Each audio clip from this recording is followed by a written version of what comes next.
Hello అందరికీ welcome back to my channel. ఈసారి మా వైజాగ్లోని సంక్రాంతి సందర్భంగా ఒక 3 నెలల వరకు ఏం పెట్టారంటే యమలోకము పెట్టారన్నమాట. మేము యమలోకం చూడడానికి వెళ్ళాము. స్టార్టింగ్ టికెట్ పెద్దవాళ్ళకైనా చిన్నవాళ్ళకైనా 100 రూపీస్.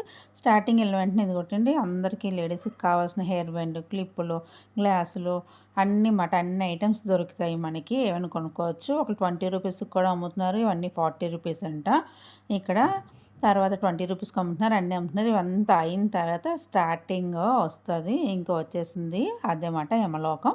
అందులోకి 100 రూపీస్. ఇవన్నీ చూసుకుంటే అందులోకి వెళ్ళిపోవచ్చు. ఇవన్నీ స్టార్టింగ్ ఉంటాయన్నమాట నేను చూపించినవన్నీ. అలాగే ఎంట్రీ టికెట్ 100 రూపీస్ తీసుకుంటే స్టార్టింగ్ ముందు ఇస్తారు. ఆ ఇచ్చిన తర్వాత అప్పుడు మనం లోనికి వస్తే ఇవన్నీ కనిపిస్తాయి. చూసారా ఎంత పెద్ద పుర్రె పెట్టారో. తర్వాత ఇక్కడ యమభట్లు స్టార్టింగ్ ఉంటారు. మనకి మంచి ఏంటంటారు దున్నపోతులు అన్నీ పెట్టారు కదా. పెట్టిన తర్వాత నేను అన్నీ చూసి స్టార్టింగ్ సడన్గా చూసిన వాళ్ళు ఎవరైనా మనుషులు అనుకుంటారన్నమాట. మనుషులా తయారు చేసి పెట్టారు. అబ్బా యమలోకం చూడడానికి లైన్ కావాలి, ఇంతమంది ఉన్నారా, ఇలా అయితే లైన్ కట్టేలేము అనుకున్నాను. తీరాబారా కొంచెం దగ్గరికి వెళ్ళి చూసాక అనిపించింది మనుషులు కాదు బొమ్మలు. అతను యమధర్మరాజు గారు. అతను కూడా మాట్లాడినట్లు నోరు కదుపుతూ ఉంటారు చక్కగా. ఇతను చిత్రగుప్తుడు గారు. ఈ చిత్రగుప్తుడు గారు ఏం చేస్తారంటే మనం చేసిన పాపాలు అన్నిటికి యమధర్మరాజు గారికి నోరిప్పి చక్కగా బుర్ర ఊపుకుంటూ అన్ని విషయాలు చెప్తూ ఉంటారన్నమాట. అసలు అన్ని బుక్లోని అన్నీ ఉంటాయి కదా, మనం చేసిన కర్మలన్నీ అవి చెప్తూ ఉంటారు. అలా అయిపోయిన తర్వాత ఇలా ఒక గృహలా ఉంటుంది. కొంచెం డిస్కో లైట్లు లాంటివి పెట్టారు, లైట్లు కలర్ఫుల్ లైట్లు. తర్వాత ఇక్కడ వాళ్ళందరూ చేసిన పాపాలకు శిక్ష వేసి ఇందులో పంపించారన్నమాట. ఇలాదో ముళ్ళ కంచి మీద వేసేసి వీళ్ళిద్దరిని చేస్తున్నారు. వీళ్ళకి శిక్ష అంట. ఏ శిక్షకి ఎందుకు చేశారో, ఎందుకు ఏంటి ఆ శిక్ష ఎందుకు వేస్తున్నారని కూడా రాసి కూడా బోర్డులు కూడా చక్కగా పెట్టారన్నమాట. మనకి చక్కగా చూసిన తర్వాత యమలోకం కంటే స్వర్గానికి వెళ్తే బెస్ట్ ఏమో అనిపించింది నాకైతే. నేను అమ్మో ఇన్ని పాపాలు చేస్తే ఇన్ని శిక్షలా అనిపించింది. చక్కగా వాళ్ళకైతే అలాగా ఒక బండికి కట్టేసి శుభ్రం కొరడాలతో కొడుతున్నాడు అనమాట ఆ యమభటుడు. ఎందుకంటే వాళ్ళు చేసిన శిక్షకే అది మాట. ఇక్కడైతే ఇద్దరు యమభట్లు ఏం చేస్తున్నారంటే ఒక మనిషిని పెట్టేసి రంపంతో మధ్య కోసేస్తున్నాడు. ఈడేం పాపం చేస్తాడు, మధ్య కోసేస్తున్నాడు అనమాట. ఇద్దరు కలిసి ఒక అతన్ని ఎంత పెద్ద శిక్ష మాట. అతను ఎందుకో ఆ శిక్ష అనేది కూడా చక్కగా అక్కడ రాశారన్నమాట. అన్నీ మాట ఏ వాళ్ళు ఏ శిక్షలు విధిస్తే వాళ్ళు ఏ పని చేశారు, ఏ పాపం చేశారు, ఎందుకు ఈ శిక్ష అనేది కూడా క్లారిటీగా క్లియర్గా కూడా మనకి రాసిన నేమో తెలుగులో రాసి చక్కగా పెట్టారు. లేదా ముగ్గురిని పెట్టి ఒక శూలంతో గుచ్చేశారు యమభట్లు. అంటే ఒక్కొక్క కర్మకి ఒక్కొక్క శిక్ష వేస్తూ వచ్చారన్నమాట. నిజంగా యమలోకం అన్నందుకు నిజంగా చాలా చక్కగా చూపించారు. వైజాగ్లోని వాళ్ళు అక్కడ వేసారన్నమాట. ఇది సెట్ చక్కగా మనుషులు కూడా యమబట్లు కదులుతూ ఉంటారు. చక్కగా ఏకంగా కాళ్ళు చేతులు అన్నీ తీసేశారన్నమాట. ఇతనికి నరికేస్తున్నాడు గొడ్డలతోటి. యమధర్మరాజు చేతులు కాళ్ళు అన్నీ తీసేశాడనమాట.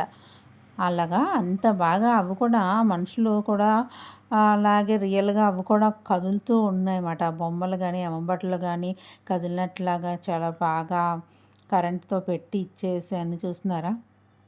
ఆ చక్క 2 చేతులు తోటి ఆవిడ బుర్ర ఊపుకుంటూ యమబట్లు లేడీ మాట ఈవిడ. అందుకే హెయిర్ కూడా పెట్టారు. మనిషిని చక్కగా బొగ్గుల మీద తందూరి చేస్తుందన్నమాట. గ్రిల్ చేస్తుంది చక్కగా బొగ్గుల మీద మనిషిని అలా కట్టేసి గ్రిల్ చేస్తుంది అన్నమాట. వేపేస్తుంది బొగ్గుల మీద అంతలాగా మాట. అంటే పాపాలు అసలు ఎక్కువ చేయకూడదేమో అనిపించింది. చిన్న చిన్న పాపం చేసిన శిక్షలు ఉన్నాయి, చిన్న చిన్న శిక్షలు అన్నమాట. పెద్ద పెద్ద పాపాలు చేసిన వాళ్ళకి పెద్ద పెద్ద శిక్షలు అన్నమాట. ఇదైతే పాముతోటి మాట, సర్పాలు ఉంటాయి కదా వాటితోటి పొడిపేస్తారంట ఈ శిక్షకి. అలాగమాట అన్నిటికి అన్ని శిక్షలకి చేసిన పాపాలకి అన్నిటికీ శిక్షలు ఉన్నాయన్నమాట. ఈ సర్పము మనం తేలుతోటి వాటితోటి కరిపించడం అన్నమాట. ఇది ఏంటంటే ఇదంట వేడి నీళ్ళు పోయడం, విపరీతంగా మద్యం సేవించిన వాళ్ళకి శిక్ష అంట. మనం డబ్బులు ఇచ్చి కొనుక్కొని మన ఆరోగ్యాన్ని మనమే పాడు చేసుకున్నతే నరకానికి పోయి అక్కడ కూడా మనల్ని మద్యం తాగినందుకు ఎక్కువ సేవించినందుకు శిక్ష పడాలన్నమాట. అప్పుడు ఇంకా మద్యం షాపులన్నీ ఖాళీ అయిపోతాయేమో అనిపించింది చూసిన తర్వాత. తాగరేమో జనాలనిపించింది. తర్వాత ఎలకలతో కరిపించేస్తున్నారు. మళ్ళీ నుంచి కుటుంబ ద్రోహం చేసిన అంటే కుటుంబాలకి చూడండి ఉంటాయి కదా!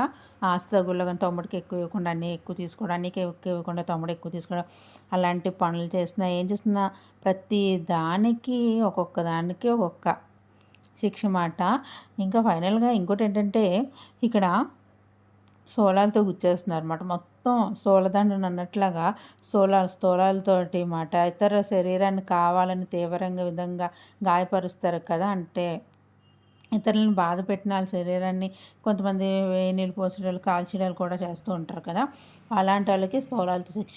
ఇది చాలా పెద్ద శిక్ష చేశాడేమో, పెద్ద నేరం చేశాడు అనిపించింది. ఇద్దరు యమభటుల మధ్య చీరేస్తున్నారు. అంటే చచ్చిపోయి మనం యమలోకానికెళ్తే అలా 2 మధ్యకి చీరేస్తున్నాడనమాట. ఎంత తీవ్రంగా మరి ఘోరంగా అనిపించింది. బాబోయ్! ఇంత పెద్ద శిక్షలు ఉంటాయా అనిపించింది మాట.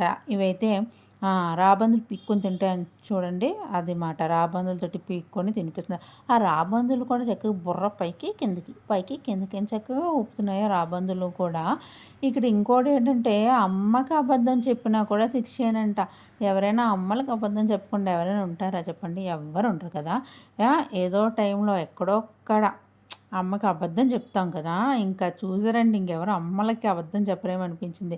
మనకు అపరిచిత సినిమాలో చూపిస్తారు కదా! క్రిమి భోజనం అని చెప్పేసి పురుగులతో తినిపించడము. అది ఒకటి ఇందులోని. ఇక్కడుంది గరుడ పురాణాలను చూపించిన శిక్షలన్నీ ఇందులో ఉన్నాయన్నమాట. ఇది తలక్రిందులుగా వేలాడదీసేస్తున్నారు. అపరిచితుల్లోని నూనెలో కాల్చేది ఒక సీను, తర్వాత క్రిమి భోజనం అనేది, తర్వాత డబ్బు పిచ్చి ఉన్నోళ్ళకి చూపిస్తాడు కదా! అవి ఇదేనండి. అమ్మకి పిశాచాలకి భయపడినోళ్ళకి, అమ్మకి అబద్ధాలు చెప్పినోళ్ళకి శిక్ష అంట. అసలు ఎవరైనా అమ్మకి అబద్ధం చెప్పుకొని ఉంటారా? ఎవరైనా ఏదో టైంలో ఎక్కడో అక్కడ చెప్తారు. అంత మాత్రానికి ఇలా శిక్ష అంటే ఇంకా బాబోయ్! అందరూ ఇంక నరకానికి పోతారు. స్వర్గానికి ఎవరు ఎళ్ళరేమో చనిపోయిన తర్వాత అనిపించింది. ఇదిగో అపరిచితులు చూపిస్తారు కదా! సలసర మరిగే నూనెలోని వేసేస్తారు కదా! ఇది మాట. ఇదొక శిక్ష. మనుషులు కూడా నూనెలో వేగుతున్నట్టుగా, కాళ్ళు కదుపుతున్నట్టుగా, బుర్ర కదుపుతున్నట్టుగా చాలా బాగా యమలోకం చూపించారు. మొసళ్ళతో కూడా శిక్షేనంట.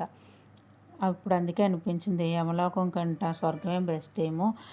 పాపాలు తక్కువ చేయాలి, ఇంకా ఎక్కువ ఇతరులను బాధ పెట్టకూడదు అనిపించింది ఆ యమలోకం చూసాక నాకు. అంటే ఇలా సెట్‌లోని చూస్తేనే అలాగ అనిపించిందంటే ఇంక రియల్‌గా చనిపోయిన తర్వాత పైకెళ్ళి యమలోకంలోకి పోయామనుకోండి ఇంకేమనిపిస్తదో.